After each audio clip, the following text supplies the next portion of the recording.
সরাসরি ধর্ণা মঞ্চের ছবি। মমতা বন্দ্যোপাধ্যায় ৪৮ ঘন্টার ধর্ম, রাজ্যের যে বকেয়া রয়েছে কেন্দ্রের কাছে সেই বকেয়ার দাবিতে ধর্ণায় বসবেন এবং অত্যন্ত গুরুত্বপূর্ণ যাতে কোথাও রাজ্যের প্রশাসনিক কাজ থমকে না থাকে, সেই জন্য রাজ্যের প্রশাসনিক প্রধান হিসেবে তার যাবতীয় সরকারি কাজ প্রশাসনিক কাজ করার জন্য মঞ্চের ঠিক পিছনে একটি অফিস করা হয়েছে, টেম্পোরারি অফিস করা হয়েছে। মূলত ৩ ভাগে মঞ্চটি রয়েছে। মূল মঞ্চে মমতা বন্দ্যোপাধ্যায় কালো শাল পরে এসেছেন তিনি, তার কারণ কালো পরে আসতে হবে, প্রতিবাদ করতে হবে, প্রতিবাদের রং হোক কালো। আম্বেদকরের মূর্তিতে মালা দেবেন এবং তারপর ধর্নায় বসবেন মমতা বন্দ্যোপাধ্যায়। তার আগে তিনি একটি টুইট করেছেন যেখানে তিনি সোচ্চার হয়েছেন হেমন্ত সোরেনের গ্রেপ্তারি নিয়ে। যেমন আপনাদের বলছিলাম যে বি.আর. আম্বেদকরের মূর্তিতে মাল্যদান, তাকে শ্রদ্ধা জানানো এবং তারপর ধর্না। সোমরাজ প্রতিনিধি আমার সঙ্গে রয়েছে। সোমরাজ, কি দেখতে পাচ্ছ? মুখ্যমন্ত্রী মমতা বন্দ্যোপাধ্যায় ইতিমধ্যে এসে উপস্থিত হয়েছেন। তিনি বি.আর. আম্বেদকরের মূর্তিতে মাল্যদান করছেন, শ্রদ্ধা নিবেদন করছেন। বি.আর. আম্বেদকরের মূর্তিতে মালা দিয়েই তিনি তার কর্মসূচি অর্থাৎ ৪৮ ঘন্টার ধর্নার কর্মসূচি, মূলত কেন্দ্রীয় বঞ্চনার ইস্যুকে সামনে রেখে যে কর্মসূচি, সেই কর্মসূচি করবেন মমতা বন্দ্যোপাধ্যায়। ইতিমধ্যে আমরা দেখলাম যে মুখ্যমন্ত্রী মমতা বন্দ্যোপাধ্যায় তিনি মালা দিলেন এবং শ্রদ্ধা জানালেন বি.আর. আম্বেদকরের মূর্তিতে। এই মুহূর্তে তিনি মূলত যে ধর্ণা কর্মসূচির যে মঞ্চ, সেই মঞ্চে যাবেন এবং আমরা দেখতে পাচ্ছি মুখ্যমন্ত্রী মমতা বন্দ্যোপাধ্যায় কালো শাল পরে এসেছেন। অর্থাৎ কেন্দ্রীয় বঞ্চনার ইস্যুকে সামনে রেখে মমতা বন্দ্যোপাধ্যায়ের যে আন্দোলন, টানা ৪৮ ঘন্টার ধর্ণা কর্মসূচি, এবং আমরা দেখতে পাচ্ছি যে কালো শাল পরে এসেছেন। অর্থাৎ আজকে কিছুক্ষণ আগেই তৃণমূল মহিলা কংগ্রেসের তরফে আবেদন জানানো হয়েছিল যারা কালো শাড়ি পরে এসেছেন সবাই যাতে কালো শাড়ি পরে বসেন মঞ্চে, এবং মমতা বন্দ্যোপাধ্যায় নিজেও কালো শাল পরে এসেছেন এবং এইভাবেই আজকে প্রতিবাদ জানাবেন মূলত কেন্দ্রীয় বঞ্চনার ইস্যুকে সামনে রেখে। বিশেষত ১০০ দিনের গ্রামীণ প্রকল্পে টাকা না দেওয়া, গ্রামীণ আবাস যোজনায় টাকা না দেওয়া, প্রধানমন্ত্রী গ্রামীণ সড়ক যোজনায় টাকা না পাওয়া, এই ইস্যুগুলিকে সামনে রেখে ঠিক এই কালো শাল পরেই তিনি তার প্রতিবাদ জানাবেন। এবং মমতা বন্দ্যোপাধ্যায় তিনি কিছুক্ষণ আগে এলেন, বি.আর. আম্বেদকরের মূর্তিতে মালা দিলেন এবং শ্রদ্ধা নিবেদন করলেন এবং তারপরেই মমতা বন্দ্যোপাধ্যায় তার কর্মসূচি শুরু করবেন। অপর প্রতিনিধি আবির রয়েছেন আমার সঙ্গে। আবির, একদিক থেকে প্রতিবাদের রং কালো, সেই সুর তিনি বেঁধে দিয়েছেন। প্রতিবাদ কিভাবে হবে সেই কর্মসূচির কথা তিনি আগেই ঘোষণা করেছিলেন। এই প্রতিবাদ দিল্লি পর্যন্ত নিয়ে যাওয়ার কথা বলেছেন। আজ যখন তিনি ধর্ণা মঞ্চে এসেছেন, কালো শাল পরে এসেছেন, তার সঙ্গে আর কারা কারা রয়েছেন, মূল মঞ্চে কারা বসছেন, তার দুপাশে যে দুটো মঞ্চ রয়েছে সেখানে কারা থাকছেন? দেখো, কালো পোশাক পরে প্রতিবাদ হচ্ছে মার্চ মাসে এবং নভেম্বর মাসে দু দফায় যখন রেড রোড এবং বিধানসভার মধ্যে আম্বেদকর মূর্তির নিচে তিনি যখন অবস্থান করেছিলেন তখন রাখা হয়েছিল। অর্থাৎ কালো পোশাক পরার কারণ হচ্ছে তিনি প্রতিবাদ জানাতে চলেছেন তার জন্য। ইতিমধ্যে হচ্ছে রাজ্যসভা তৃণমূল কংগ্রেসের যারা রাজ্য মন্ত্রিসভার যারা একাধিক সদস্য তারা একে একে শুরু করেছেন, কলকাতা পুরসভার কাউন্সিলররা, এছাড়া বিভিন্ন জেলা থেকে প্রচুর মানুষ আসছেন। কিন্তু তুমি জানো আগেই বলা হয়েছিল যারা ১০০ দিনের কাজের যারা বঞ্চিত, যারা কৃষিকাজকে যারা প্রাপ্য করেছেন তাদের নামের তালিকা তৃণমূল কংগ্রেসে রয়েছে এবং সেই নামের তালিকা দিল্লিতে আন্দোলনের পর প্রস্তুত হয়েছিল। তারা প্রত্যেকে আজকের এই কর্মসূচিতে তারা যোগদান করছেন।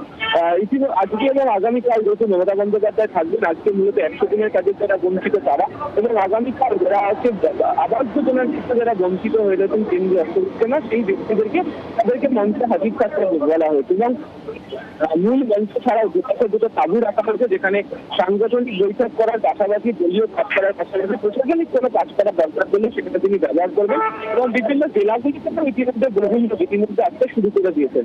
এবং যেহেতু কেন্দ্রীয় বঞ্চনার বিষয়, কেন্দ্রের যে সরকার তার আচরণের যে ভূমিকা, এবং মমতা বন্দ্যোপাধ্যায়কে দেখতে পাওয়া গেল তার সেই ভূমিকা সমালোচনা করতে তিনি কিছুক্ষণ আগে হেমন্ত সোরেনের যে গ্রেপ্তারি, সেই গ্রেপ্তারির প্রতিবাদেও তিনি উল্লেখ করেছেন। ফলে সব মিলিয়ে কেন্দ্রের বিরুদ্ধে সুর চড়াতে হচ্ছে তৃণমূল কংগ্রেস। তুমি জানো যে বিজেপির বিরোধিতার ক্ষেত্রে জোট তৈরি করা হয়েছিল এবং সেই জোটের যে ভূমিকা, বিশেষ করে কংগ্রেস এবং বামেদের যে ভূমিকা, সেই ভূমিকা নিয়ে তিনি সরব হয়েছিলেন। তাদের কাজের যে পদ্ধতি নিয়ে তিনি সরব হয়েছিলেন, বারবার করে উল্লেখ করেছি।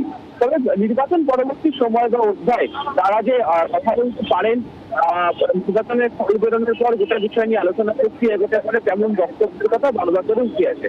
তবে লোকসভা নির্বাচনের আগে কেন্দ্রের যে বঞ্চনার ইস্যু বা বিষয় তাতে যে তৃণমূল কংগ্রেস হাতিয়ার করে নিতে চায় সেটা স্পষ্ট।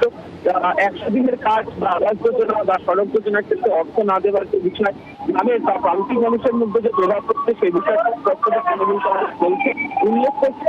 এবং সে কারণেই আজকে যে ধর্নাবত কর্মসূচি সেটা শুরু হতে চলেছে তা সেদিক থেকে দেখতে গেলে কেন্দ্রের বিরুদ্ধে সুর চড়িয়েই মমতা বন্দ্যোপাধ্যায় তিনি শুরু করলেন। ধন্যবাদ আবির। সোমরাজ প্রতিনিধি আমার সঙ্গে রয়েছেন, অপর প্রতিনিধি সোমরাজ, তোমার মাধ্যমে একবার দেখে নিতে চাইবো এই ধর্ণা মঞ্চের ছবি এবং অত্যন্ত গুরুত্বপূর্ণ এবারে এই ধর্ণা মঞ্চ, এই প্রতিবাদের মঞ্চ, সেই মঞ্চের সঙ্গেও যেহেতু তিনি রাজ্যের প্রশাসনিক প্রধান, প্রশাসনিক কাজ কোনোভাবে যাতে থেমে না থাকে তার জন্য এর পিছনেই ব্যাক অফিস করা হয়েছে, একটি অফিস করা হয়েছে মুখ্যমন্ত্রীর জন্য, অস্থায়ী একটি অফিস যেখান থেকে প্রশাসনিক কাজও তিনি চালাবেন, যা অত্যন্ত গুরুত্বপূর্ণ। অন্তত এবারের ক্ষেত্রে এটা প্রথম দেখা গেল। দেখো, মমতা বন্দ্যোপাধ্যায় ইতিমধ্যেই ধর্ণা কর্মসূচিতে যোগ দিয়েছেন এবং ধর্ণা শুরু হয়েছে। আমরা দেখতে পাচ্ছি তৃণমূল মহিলা কংগ্রেসের যারা সদস্যরা রয়েছেন তারা ইতিমধ্যেই রয়েছেন। মুখ্যমন্ত্রী মমতা বন্দ্যোপাধ্যায় কালো শাল পরে রয়েছেন এবং মুখ্যমন্ত্রী মমতা বন্দ্যোপাধ্যায় ঠিক যেখানে বসে রয়েছেন তার বিভিন্ন দিকে মূলত কেন্দ্রীয় বঞ্চনার যে বিভিন্ন ইস্যু সেগুলিকে প্ল্যাকারের মাধ্যমে তুলে ধরা হয়েছে। মূলত কেন্দ্রীয় সরকারের বঞ্চনা মানছি না, মানব না, এই বার্তা রাখা হয়েছে মূল মঞ্চে এবং তার সেই বার্তাকে সামনে রেখেই মমতা বন্দ্যোপাধ্যায়ের এই ধর্ণা কর্মসূচি টানা 48 ঘন্টার ধর্ণা কর্মসূচি করবেন মমতা বন্দ্যোপাধ্যায় এবং তৃণমূল মহিলা কংগ্রেসের যারা সদস্যরা রয়েছেন তারা উপস্থিত রয়েছেন। 100 দিনের কাজের টাকা কেন দেওয়া হচ্ছে না, প্ল্যাকারের পাশাপাশি সড়ক যোজনায় কেন টাকা দেওয়া হচ্ছে না, অর্থাৎ কেন্দ্রীয় প্রকল্পের যে বিভিন্ন টাকা সেখানে রাজ্যকে কেন বঞ্চনা করা হচ্ছে, তাই সেই প্রশ্নগুলি তুলেই মূলত বিভিন্ন প্ল্যাকার, বিভিন্ন ব্যানার মঞ্চে রাখা হয়েছে।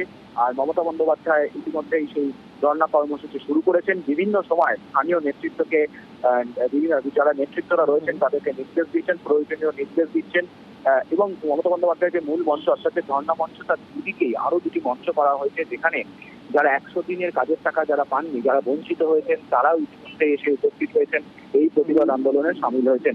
আমরা সেই ছবি এখনই দেখছি রেড রোড থেকে এবং বিভিন্ন সময় যারা নেতৃত্বরা রয়েছেন তাদের সঙ্গেও কথা বলে দিচ্ছেন মমতা বন্দ্যোপাধ্যায়। দীর্ঘদিন ধরে সরব হয়েছে মমতা বন্দ্যোপাধ্যায় 100 দিনের কাজের টাকা কেন দিচ্ছে না কেন্দ্র, যেখানে সম্প্রতি ডিসেম্বর মাসেই। ধন্যবাদ সোমরাজ, ধন্যবাদ। পরবর্তীতে সোমরাজের সঙ্গে ফের যোগাযোগ করবো আমরা।